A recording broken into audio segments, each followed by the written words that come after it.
Good afternoon, everyone. I'm Siboney Winter, and welcome to our second workshop. This is our Active Living, Exploring Nature in Your Backyard. And our co-host today, we have our wonderful program director, Meg Fensel, and we have Alice Chambers from Meckelberg Park and Rec, and we're so excited to present what we've been working on.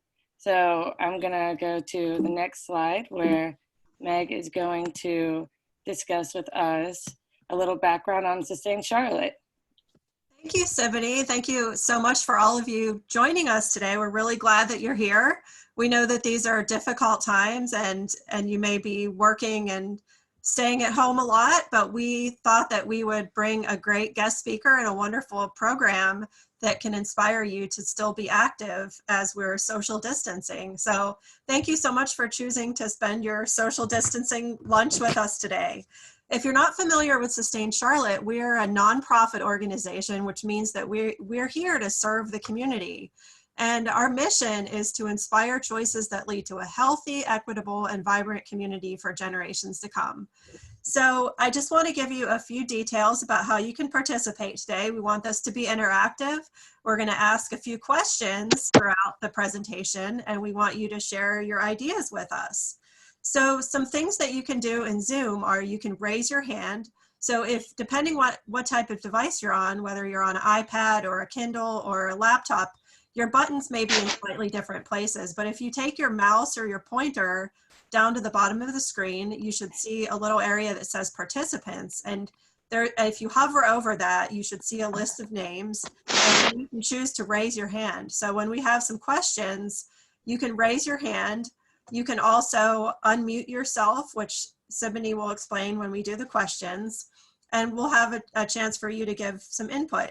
You can also go down to the chat, which looks like a little word bubble. And if you click on chat, you can choose to type a message to everyone. So we have some questions that you can answer through the chat box. Also, if you have a question that you want to ask our presenter, you can put that into the chat box at any time during the presentation, and we'll make sure that that question gets to her. We're also going to email you a recording of this presentation. So if you need to step away for a few minutes, that's okay. We'll also send you the chat transcript and a little survey that you can fill out to let us know what you liked about the presentation and what you might like us to do differently next time and what sorts of topics you're interested in. So I'm now going to turn it back over to Siboney, and she'll tell you a little bit more about what we'll be discussing today. Thank you, Meg. And what we have here is our agenda. So we're going to start with some staying active tips for your family during this COVID-19 pandemic. Then we're going to have our guest speaker, Alice Chambers, discuss the iNaturalist Challenge and different things you can do in your backyard. And then we're going to have Sustain Charlotte's updates on active living and some upcoming events. And then we'll wrap it up with a Q&A. So let's warm up with the chat box. Let's see, what are parts of nature that you most enjoy looking at or listening to? Birds, bugs, flowers, clouds. For me, something that I enjoy looking at is when all the leaves are changing in the fall. That's definitely probably my favorite thing. So Sarah Ann will help read out some of the answers once you guys get brainstorming. All right. For me, we have thunderstorms. I love watching a good thunderstorm. Meg says all the weeds in my backyard that are actually native plants. Carrie says birds chirping. Alessia says spring flowers. Jessica's son says birds and trees. And Mary Catherine says she's a sucker for a good sunset. Sandra says, I love walking in my yard and listening to birds and looking at the clouds. And Alice says birds at my bird feeder. Nice, those are really lovely. Those are things I love about North Carolina too, is the wildlife is incredible, even in your backyard. And so now I'm going to transition into health benefits of staying active. I know a lot of us are working from home and it's a bit challenging to get yourself to be active, but there's so many benefits that I want all of us to explore. So if you're regularly physically active, you can benefit from reducing the risk of a heart attack. You're able to manage your weight, and you can lower your risk for type 2 diabetes and some other cancers. you can have lower blood pressure and cholesterol levels. So there's a lot of health benefits to staying active. Typically, it's recommended that you spend 20 to 30 minutes a day staying active. So that's something that I am trying to attempt. And if we all attempt, there could be benefits. Some more benefits for people of all ages is it can help your bone strength, it can help your muscles and joints, and it can lower your risk of developing osteoporosis. It also does help if you possibly are sick and you're in the hospital, or if you have to be on bed rest. If you're already physically active, then you're not going to lose as much muscle mass quickly, so you will be able to recover at a quicker rate. And also exercising, you do feel better, you're typically in a better mood, and you sleep more deeply. I can vouch for that. After I attempt to run or jog or even walk, I do have a better night's rest. Then this is a bit more focused for children. Some benefits and tips of staying active. It can help improve fitness. It can provide an opportunity for socializing. For example, I'm in a house with a bunch of my sisters, and something that we can all do together is exercise or go on walks. So that's something that's social for families right now. When you can't really go out and have play dates or see people, you can definitely have the kids all work as a team in different activities. You can increase your concentration, academic scores improve, typically with people who are more active, and you can build stronger heart, bones, and healthier muscles through childhood development when you're active. And you can also help improve posture and balance. The stronger your core is and your back muscles, the better your posture and balance. You can reduce stress, and you can have a better night's sleep and healthy growth and development. So here's another question for the chat box. In what ways do you feel better when you're active? For example, with me, when I'm active, I feel a lot of gratitude and accomplishment, and I sleep. Sarah Ann will be reading out some of the answers that you all provide in just a moment. Great. So for me, I said definitely less anxious when I am active. Eric said similarly, he's less stressed. Jessica says she feels stronger and happier. Sandra feels awesome, which is great. Meg agrees with the sleeping better. She eats healthier food after she's been active. Carrie says she sleeps better as well. Those are all wonderful outcomes of staying active. Very proud of you all. And here are some indoor activity tips, because I know that a lot of us are inside and it's kind of difficult when you don't always have the option to go outside. But something I'd recommend is putting on some fun music and walking briskly around the house, even going up and down the stairs with some laundry for 10 to 15 minutes, 2 or 3 times a day, get the blood pumping. And you can dance to your favorite music. Dancing makes me happy. I would recommend just doing something that truly gets you a little energized. Jumping rope, if your joints can handle it. A jump rope is cheap and doesn't take up a lot of space. And exercise videos are also a great option. If you've ever tried P90X, it's very challenging. I can't get through it, but I would recommend trying it out. Some more indoor activities we have here are using cardio machines. If you have a bike, a treadmill. Some children's activities, you can play hide and seek, you can do twister, different stretches, yoga. This is a great time to pick up a skill such as martial arts. And I also was thinking that if you have some leftover cardboard or recyclable materials, kids can build a fort like the picture we have here. It's repurposing a recycled material. Kids can engage, work on a skill, get crafty, and exercise, run through it, and be tired. So really, it's a 3-in-1. Great idea. And there's some active video games as well. I know that a lot of those are with Wii, and I don't know as much, but my little sister does participate in a lot of video games where she actually is sweating, and it amazes me. They have all sorts of things these days, so definitely check that out. You can order things on Amazon and not even have to leave your home. some outdoor activities you can do, all while you're paying attention to the social distancing restrictions. We're not suggesting that you do anything out of your health, but you can walk or jog around the neighborhood, and you can go for a bike ride. I would just definitely suggest low risk activities because the hospitals are really busy right now. So it's not a time to do anything extremely out of your element. Also, another great opportunity for the family would be gardening, having the kids help out with some backyard lawn work and planting some fruits and vegetables. It's springtime. It's a great educational opportunity as well. And there's active games you can play outside, like tag and sports in the backyard. Maybe play with the pets because they're probably so happy that we're all home all the time.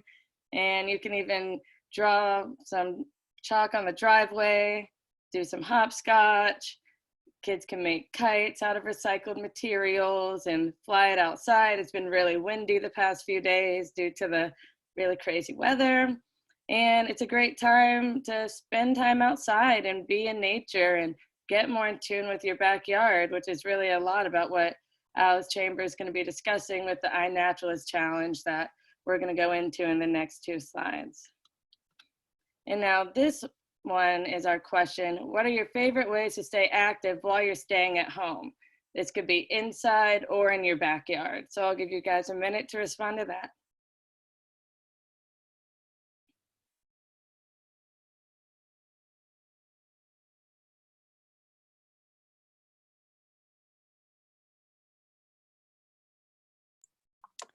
Great. For me, definitely running and yoga. I'm doing lots of YouTube yoga videos from home. Meg says lots of walks with her 2 hyperactive dogs and growing a garden in her backyard. Carrie also likes walking her dog every day. Alice also likes playing with her Labradors that are currently trying to break the door behind her. Sandra says yard work and exercise videos. For Eric, it's building projects in the backyard and yoga. And Jessica says going on walks and biking. Wonderful. Those are so great. And that kind of goes into what you can do just in your backyard. So I'm going to hand it over to Alice Chambers, who is our wonderful co-host, and she's going to go a bit further into the iNaturalist app and how to explore nature in your backyard. So, well, thank you, Siboney, Sarah Ann, and Meg. I appreciate the invite today. Can everyone hear me all right? We were having microphone issues. Okay, good. So iNaturalist is an app. It's a crowdsourcing science app. So kind of think GoFundMe or Kickstarter, but for science and identification of plants and animals that are all over the place on the planet. It is a global app, so people use it from every corner of the world.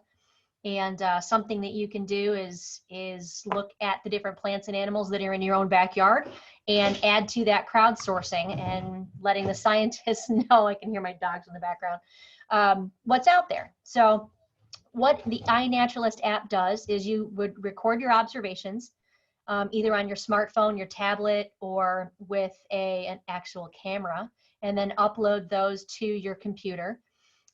Share those finds with your fellow naturalists, and then discuss your findings. If you don't know what you have in your yard, that's a great thing for iNaturalist as well, because it will help you identify what's out there. So can I click to the next slide, or do you need to do that for me?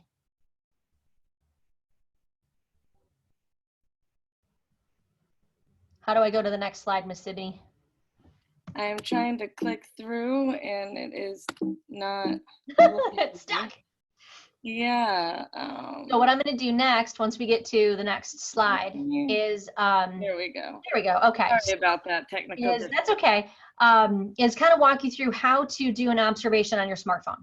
So if you've got a smartphone, you can pull up iNaturalist, and when you do take a picture, you'll see in a second, make sure to assign a location. That will help with the identification process of whatever it is you're looking at.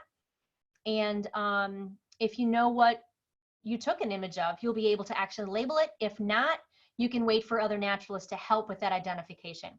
So here's what it'll look like on your phone. I took some screenshots and I put it into the PowerPoint. iNaturalist is this little icon right here, this bird on the far left that I'm kind of pointing to. Yep, and she's pointing to as well. I don't know if you can see my pointer or not. Probably not. So that's the iNaturalist app. And when you go out in your yard, take a picture of something. So I took a picture of this little plant here. If you like the way the picture looks, then go ahead and click next on the next little screen there. If you don't like it, you can hit retake and take a different picture. So next screen. Then what it'll do is it'll pull up that next screen there on the left, that next screen share.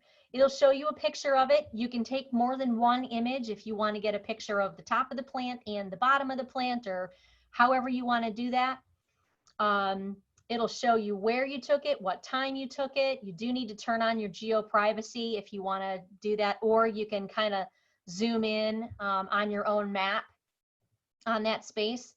If it's a captive animal or a cultivated plant, you can click on that to say this is native or wild or whatever it is. And then if you want to add it to a project, there's a projects button. We'll get to projects in just a minute. So the next thing to do is you hit share. And what they'll do is it'll either say, you know, if you don't know what it is and you want to see suggestions, you can do that on the left-hand screen as well.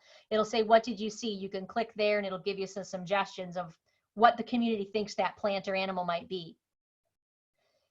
Then you hit share. They'll tell you, we're pretty sure this is in the genus Gallium, which means it's a bedstraw. And here are our top 10 suggestions. So you can click one if you think, yep, that looks like what I have. It's a catchweed bedstraw. And then it'll sync to your computer or to your phone and your app.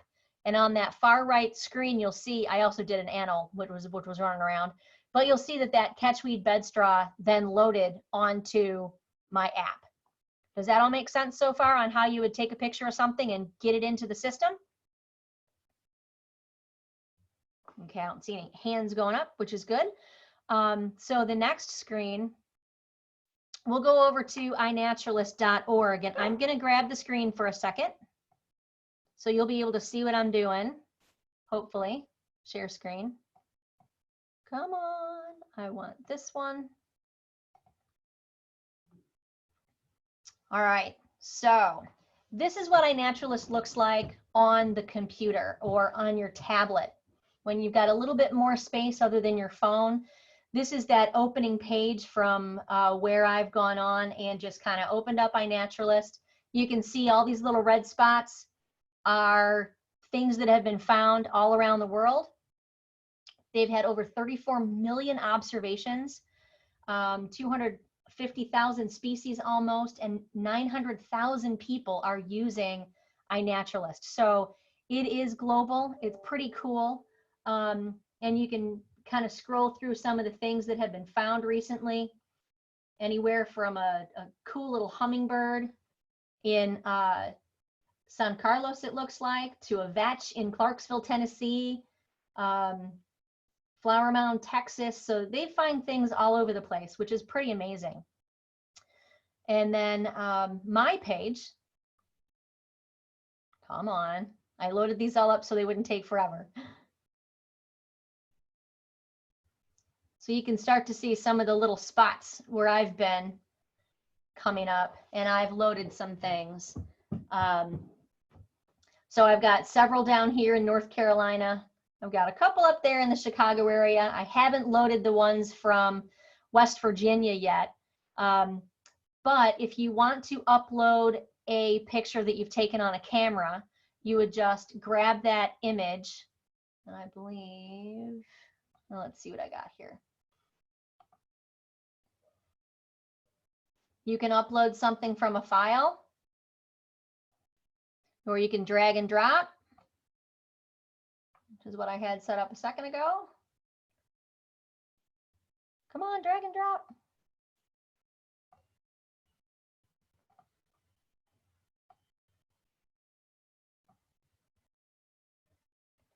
So it'll tell me what they think this thing is. So anything that you may have taken, I took this in 2015, that you may have taken in the past, or that you just took on your camera, you can upload into this I know I took this in West Virginia, so you can zoom in and try and find. Again, location's very important because then people will be able to help you with your identification. I took this up here at Ogilvy. Kind of up in this area up in here. Yeah, it's close enough. There's Ogilvy. I'll put it up in there. So that's where we'll leave it. And then once you submit that observation, then it will then become part of all of the things that you've seen. It's really kind of neat because there are all sorts of ways to identify stuff that you may have in your backyard. If you don't know what it is, it'll just list it as something. And then observers will come in and say, okay, I can help you identify that. If people go to your space and they look at it and they think, yep, that's a green animal for sure, they can then identify that, help to identify it for you, let you know what that thing is.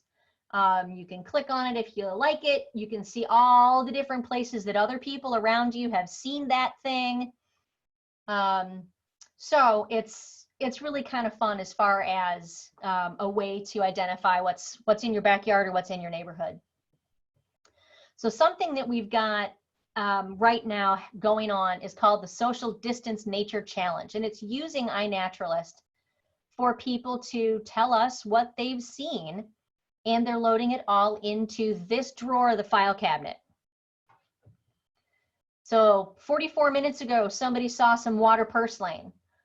20 hours ago, somebody loaded some clematis on here. 2 days ago, now there's an unknown little fuzzy caterpillar that somebody loaded. Lots of different stats, 27,000 observations, 3,000 species, and then 1,100 people have helped to identify what's out there. This particular person has made 531 observations. This person has found 244 different things. And the most observed species thus far has been this lesser celandine. So it's really kind of interesting to see just what's out there. Here's all the places that, scrolled too much. There we go. Here's all the places in North Carolina that observations have been made. So pretty heavily around Charlotte, Raleigh, over in the mountains in the Boone and Asheville areas. So anybody that wants to participate in that, download iNaturalist, choose the Social Distance Nature Challenge up in, let me go back to this. You can see under community, there are projects. Click on projects, and that's where you'll find the Social Distance Nature Challenge. You might have to search for it. There it is. And then you can go to that page and start uploading your information. And when you're on your phone, in the bottom right-hand corner is also a place where you can click on projects. And that way, everything you take a picture of between now and the 26th of April will be loaded into this project. Does that all make sense? All right. This will end with the City Nature Challenge. And this has been something that, again, is worldwide. This begins in 8 days. So if you want to take part in both challenges, you can do that. You can start with the social distance and end with the City Nature Challenge. And this particular one will be all these counties. And what we've done in the past is we've competed with other cities to see who has more stuff and who has more people participating. And we usually get our butts kicked by like Rio de Janeiro and other places like that, but it's always kind of fun to be able to get in there and do some observations for the Charlotte metro area.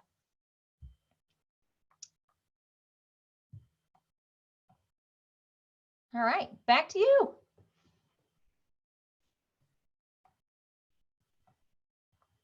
Siboney, I think you might still be muted. Okay, can everyone hear me? Yes. All right. All right, give me one moment.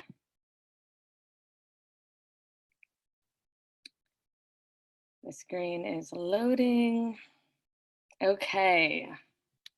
So I wanted to thank Alice so much for sharing that with us. The social distance nature challenge is something that we can all get involved in very safely, and it's very fun. And I actually just downloaded it to my phone yesterday and went on a walk with my dog and was taking pictures. And I really feel like this is something that all age groups can do.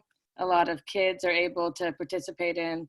And I also wanted to transition this over to Meg and have her give us some updates on Sustain Charlotte. We have some great opportunities coming up and a bit more about some projects we're currently working on. So Okay, thank you, Siboney, and thank you, Alice, so much for the presentation and for everything that Mecklenburg County Park and Rec does to support active living and just to educate us about the amazing nature that really is right in our own backyard. So I hope you all will take advantage of the iNaturalist program and the social distancing challenge while we're all here at home.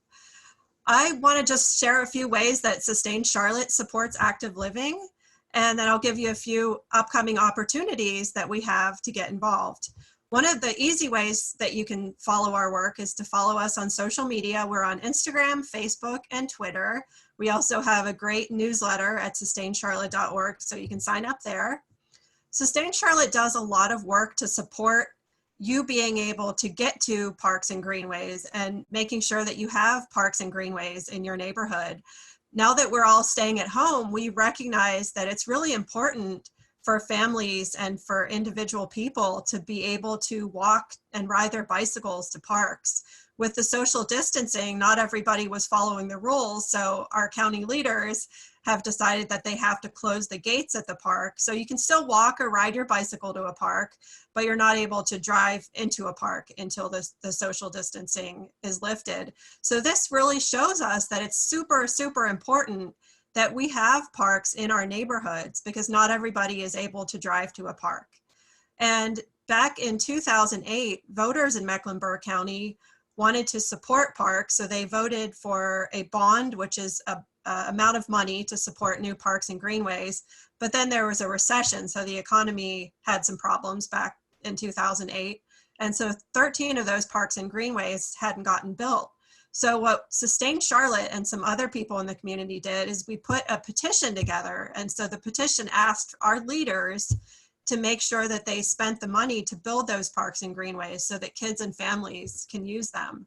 So we had over 2,000 people sign that petition, and our county leaders decided to listen to the people and to put money towards building those parks and greenways. Sustain Charlotte also does a lot of events that make it easier for you to walk and ride a bicycle. We hold an event called Walk CLT, which is powered by Ortho Carolina.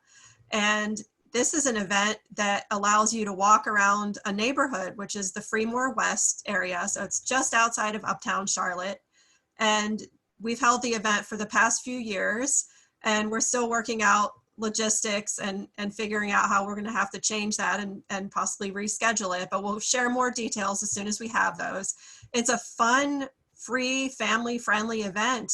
And what you do is you get a map and you walk around to different locations and you do activities. So for example, we have a picture here where you learn from a fitness instructor how to build up your muscles with rubber bands. And then we also have these giant, huge walk letters, W-A-L-K, and you can take your picture with those letters to show that you're a fan of active living and walking.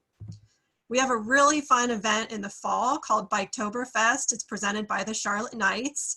And this is an event where you learn how to use your bicycle to not only have fun and get exercise, but also to just go to some locations that you might go with your family on a typical day. So you'll get to go to different restaurants, you'll get to go to museums and other fun activities that are stationed around South End Charlotte and Uptown Charlotte. And then we have a big party afterwards and everyone celebrates. So we have people of all ages and all ability levels at that event.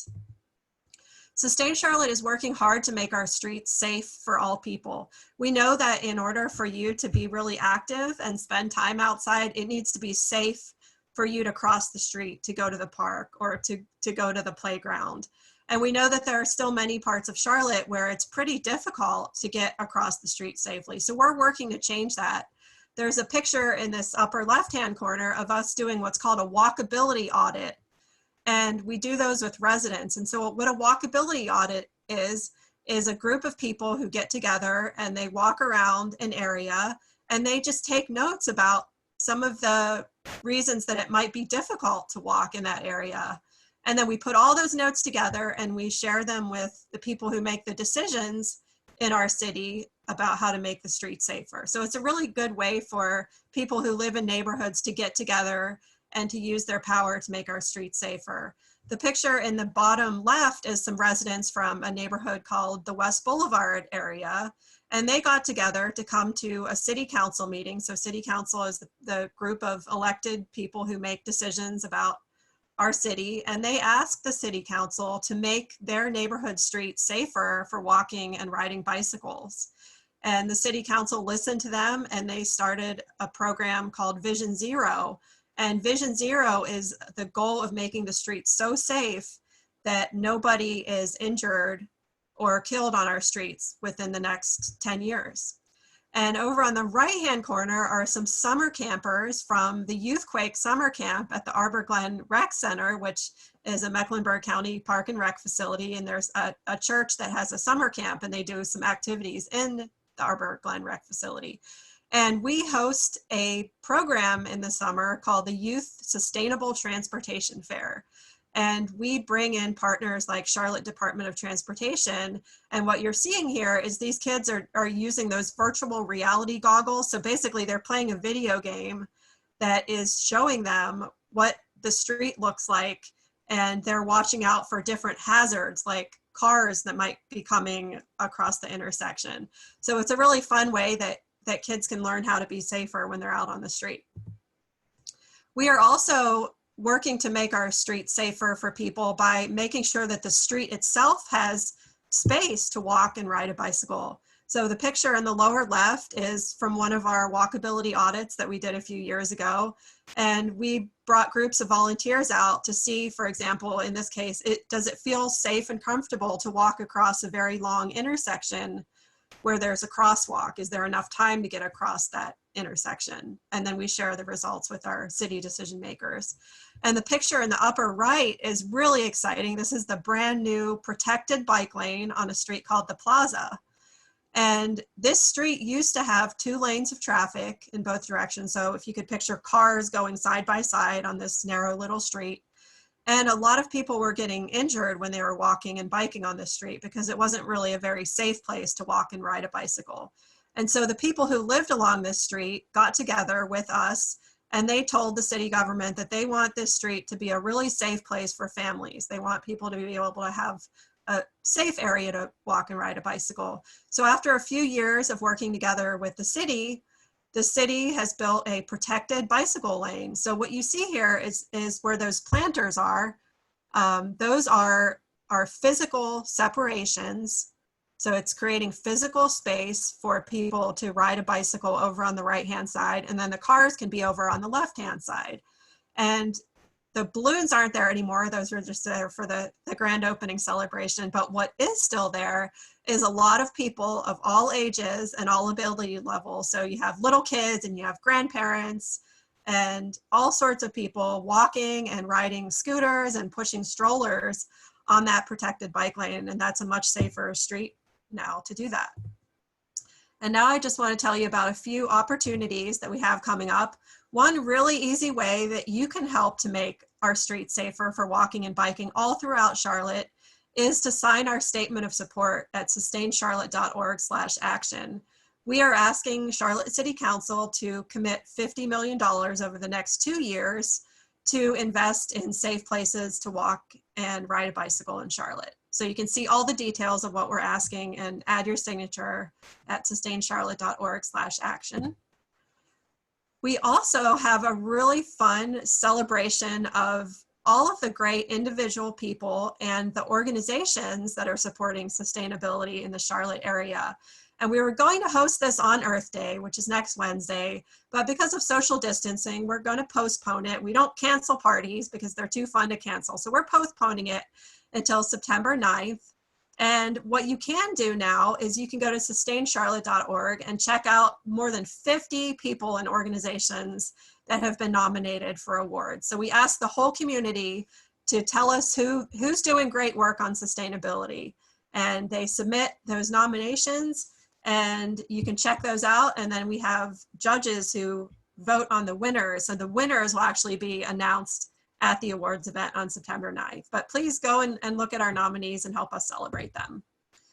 So even though we're not holding our awards event on Earth Day, we are definitely going to celebrate Earth Day because this is a really special Earth Day. It's the 50th anniversary of Earth Day. It's also a celebration of the 10-year anniversary of Sustain Charlotte. We've been around for 10 years and we got started back in 2010. So it's going to be a really, really special day and we want you to be there to celebrate with us. So it's a free celebration. It's going to be interactive, which means that you'll have a chance to tell us how you're celebrating Earth Day. You'll hear a little bit about the history of Sustain Charlotte and some of the changes that we've been able to make in the community with your help. And that's going to be, that should be Wednesday, April 22nd at 5:00 p.m. And you can register for it at sustaincharlotte.org/events. We're also hosting a virtual volunteer social. So even though our volunteers can't be with us in person at our events, we know that there are still a lot of great things that our volunteers can do even from home. And we want to give our volunteers an opportunity to learn about some of those ways that they can get involved. And we're also going to do some fun activities to connect our volunteers to each other. So we promise it'll be a fun time. If you volunteered with us before, or if you're just curious about it, you can come and check it out. There's no commitment that's required. So it's a great time to just learn about volunteer opportunities without having to necessarily commit to doing anything, although we'd love for you to get involved. So that's going to be Thursday, April 30th at 12:00 noon, and that's at sustaincharlotte.org/events. We also know that these are challenging times and a lot of people have either lost their jobs or lost some income. So if this is a good time for you to give, we would love to have your support. If it's not, we completely understand. But we have a lot of great membership benefits. It starts at only $5 a month. And that includes invites to members only events and 10% off a leaf burrito and discounts at partner bike shops. Or if you want to do $10 a month, you get a free Sustain Charlotte t-shirt and discounts at our ticketed events. If you want, you could also help us on Earth Day by making a donation on that day to help us meet our goal. So now is the fun time because you can ask questions of Alice or any of us at Sustain Charlotte, and we'll answer those. So to ask a question, you can either raise your hand by going over to the participants tab and clicking raise hand next to your name, or you can also type your question into the chat box. And Sarah Ann will be looking at those questions and she will invite you to unmute yourself when you have a question. And once you've asked your question and it's been answered, then we would just ask that you would mute yourself again, and that'll help us to reduce some of the background noise. So now we'll open it up for questions. I can kick us off while everyone else is thinking of questions. Alice, I'm curious, like how you would encourage people that live in apartments or spaces without a backyard to engage with nature. Like, are you guys encouraging people to still go to parks even though a lot of them have closed parking lots, or what would you encourage people without like a built-in natural space as part of their home? Those folks that, you can take a walk around your neighborhood. When you're walking your dog, take pictures of whatever you might see out there. The parks are open, but like Sarah Ann was saying, the gates are blocked. You're welcome to walk in. You're welcome to ride your bike in. And again, we just ask that you maintain that social distance. You can take pictures of about anything. I mean, you can take pictures of your houseplants. You can take pictures of your pets. You can take pictures of like I said, anything that's on your walk when you're walking around the neighborhood or walking through downtown, anything that you might find at Romare Bearden or wherever. Any of those things are fodder for iNaturalist. Awesome. That's super helpful. All right, looks like we've got a question from Eric. Alice, what's your most interesting item you have found and added to iNaturalist? Looks like you're muted, Alice. There you go. I just unmuted. I was thinking. Probably some of the caterpillars that I've found that I've seen the caterpillar before, but I don't know what butterfly it turns into. So, you know, those are kind of fun to find the caterpillar and then figure out, oh, that's a black pipevine swallowtail caterpillar. And then you learn more about it and you start figuring out, okay, what kind of plants do I need to plant so I can see more of these?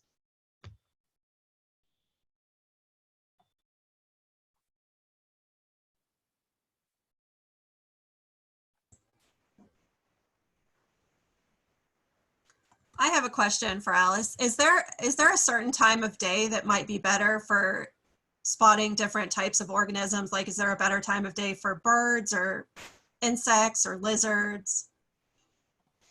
Birds are always really good in the morning and the evening. They get most active. It tends to be kind of on the edges of those days. Unless it's a mockingbird, then they chase everything all day. Lizards, anytime you've got sunshine, they're going to be out and basking in the sun. Same with snakes and toads and things. We had a tree frog singing his head off during dinner last night. We couldn't find him. So you're going to find things at any given time. It just depends on what you're looking for. Some flowers only open in the morning, and by the afternoon, they're closed up. Some only open in the evening, and by morning, they're closed up. So the best thing is just keep your eyes open at any given point in time, and you're going to find something different at any time of the day.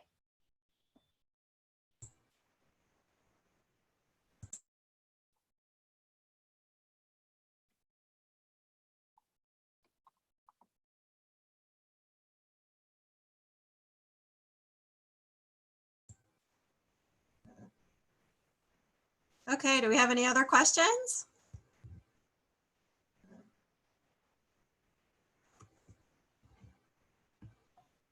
All right, well, I look forward to seeing everybody on iNaturalist out there and all the things that you happen to find, especially that little guy over there in Miss Freely's screen. Up and away he goes. He's going to go look for stuff in his yard.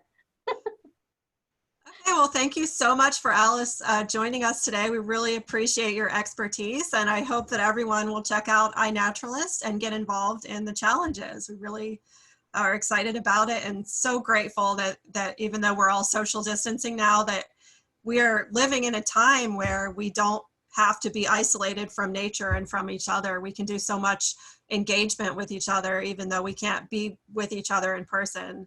So really thankful for that technology. Okay, so just as some reminders on next steps, Siboney will be downloading the presentation and she will send you a link to that. So if you, as long as you registered for this workshop, you'll be getting an email, and so you can share the presentation with other people. We would love for you to sign up for another one. We're working on a great program of workshops, both for adults and families over the next few weeks. And please go ahead and go to sustaincharlotte.org/events and register for our virtual Earth Day celebration next Wednesday. All right.